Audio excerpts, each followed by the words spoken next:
What is going on, YouTube? Welcome back to the Guild Team 6 channel. It's evening and we're in a park right down the road from our house, and we're gonna be teaching Shelby how to cast a bait caster today. So I wanted to take this opportunity to make a video on how to use a bait caster, because when I was 15 I had to teach myself. I didn't know anybody that knew how to use a bait caster, so I had to teach myself, and it took me a while, but I got it. And so we're gonna teach Shelby today how to use a bait caster. Should go pretty quick, because once you get the fundamentals of it, it goes pretty easy, and it takes a lot of practice. But we're gonna go down here, meet up with Shelby, and we'll teach her how to use this bait caster.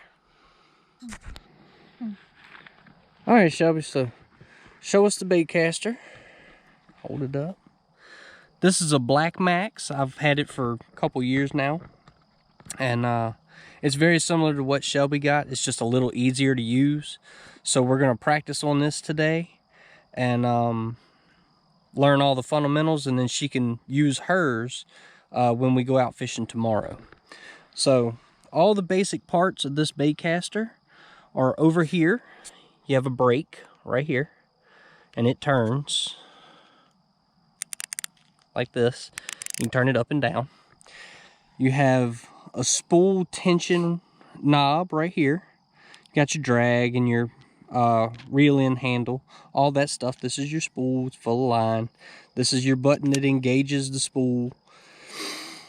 So it's pretty much working just like a closed face reel, but it's just not open.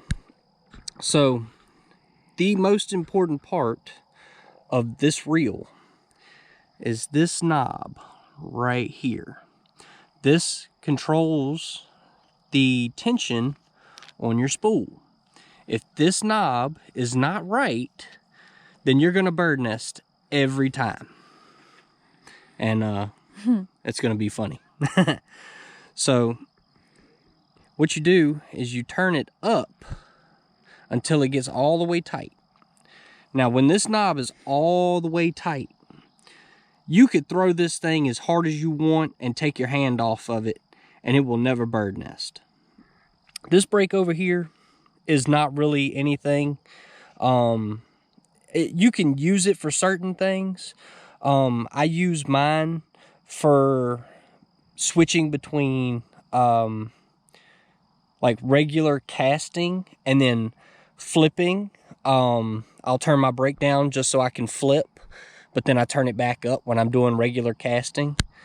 But so yeah, we're gonna get Shelby to throw a few casts through here, and hopefully she doesn't bird nest it, because I'm supposed to be using this rod in the morning when we go fishing. So this knob is turned all the way up now. Okay. So give her a swing. Keep my finger on it or no? You don't have to. You don't have to keep your.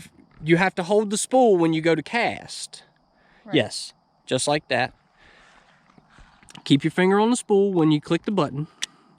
And now when you swing back, you just let it go, but you don't have to keep your thumb on the spool at this point. Okay. Just because there's so much tension on that spool, it's not going to backlash. So give it a shot. Nice. It didn't bird nest. It did not bird nest. So reel it up real quick. Yeah, it's tight. You're also not holding it right. Okay. All right. So slide that down. Your finger is supposed to be up here. No. Right there. That thumb is supposed to be on the side of this reel. Right there. All the time. It's uncomfortable. Really? Yeah. But if you have it down here, you can't get any leverage. You've got no leverage. When you set the hook on anything, you've got no leverage. You have to hold that reel kind of like an apple. This is where your pivot point is. So it may be something else you have to practice and get used to.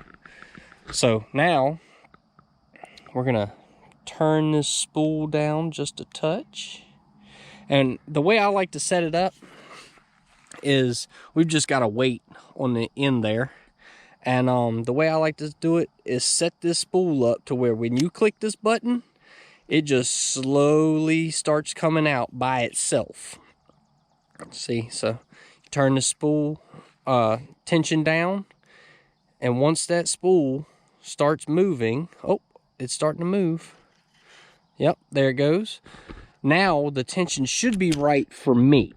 Now it's not going to be correct for a beginner, because it's going to come out really fast. So we're going to turn that back down just a wee bit.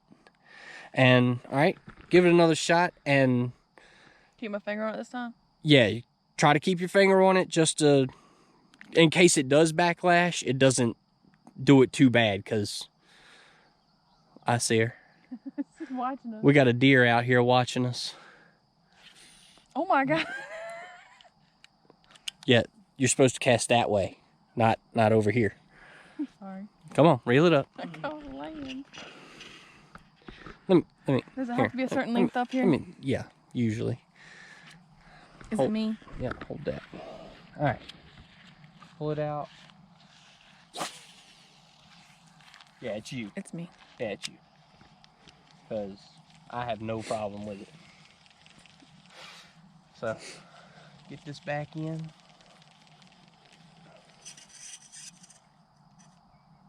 I'm gonna have to take this thing apart and clean it and oil it tonight. Say it is a little dirty. Yeah.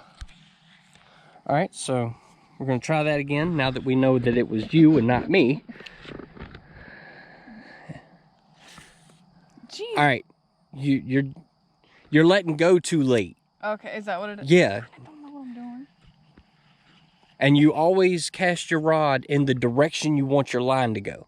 So if you go straight overhead, point the tip of you still didn't let go early enough, and you're putting too much tension on that spool. But this is why you practice, because you got to learn how much tension to put and when to put it and where to put it and all that.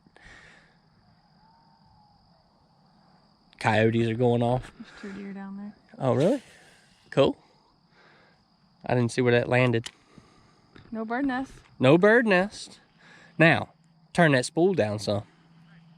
Hey, I just... Turn that spool tension down some. We'll see. So I turn it towards me to go down? All right, that's good. Yep. Turn it down. Yeah, keep going. Keep going. Right there. Now try that. See how that works for you. Uh-oh. Oh yeah. I felt Take a look at that.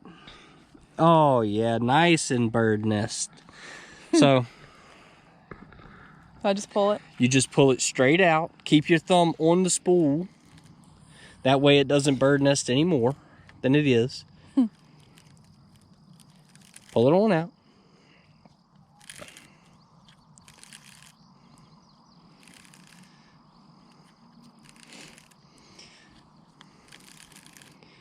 Wow. You did it right, didn't you? Yeah. I did. You're not using this tomorrow. Oh, yeah, I am. It won't come out no more. All right, here. Take this. You just got to know what you're doing. I don't. See, when it bird nests, you get overlaps in the reel. So that's why when you pull it out, it won't come anymore. It's because you're at an overlap. Yeah, this thing really needs oil. So pull all your line out until you're back to no loops in your spool. You come up here and you just reel it right back on. Try to keep all the knots and stuff out of your line. And there we go. You actually got some distance on that one though, so that's good news.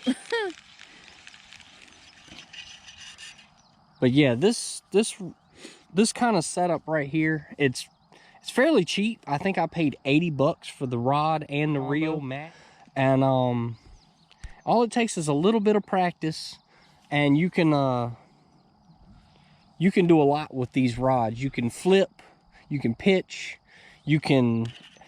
The biggest advantage to these reels is you can adjust this spool tension to where this thing comes out of there at 1,000 miles an hour. And so it allows you to cast a whole lot further than traditional rods, open-faced or closed-faced. So if...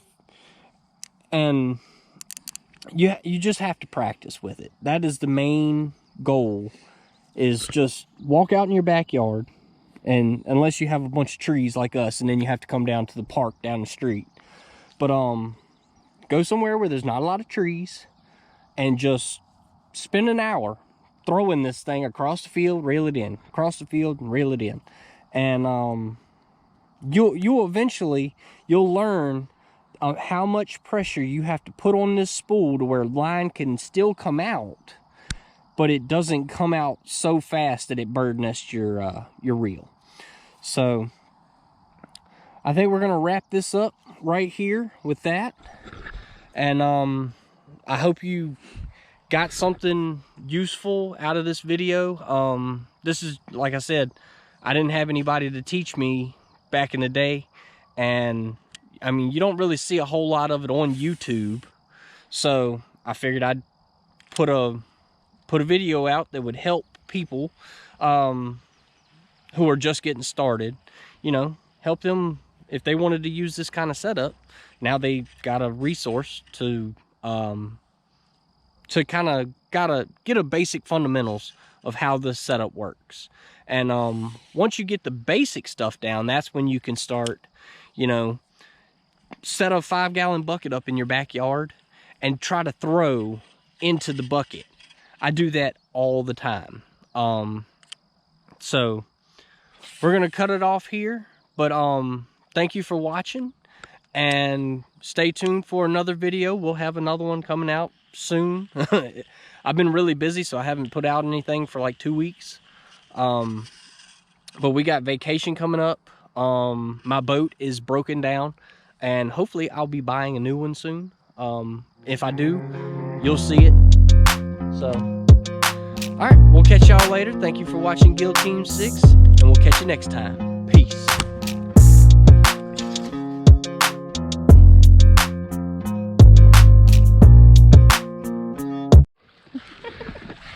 We're down here at the park practicing with this baitcaster, and I'd like to just, you know, I'd like for everybody to appreciate just how large this mushroom is. It is absolutely huge. Oh, and it's not even connected to the ground. Somebody's already picked it up. But yeah, that is a large fungus right there. We're gonna put this back. Maybe the deer will come and eat it.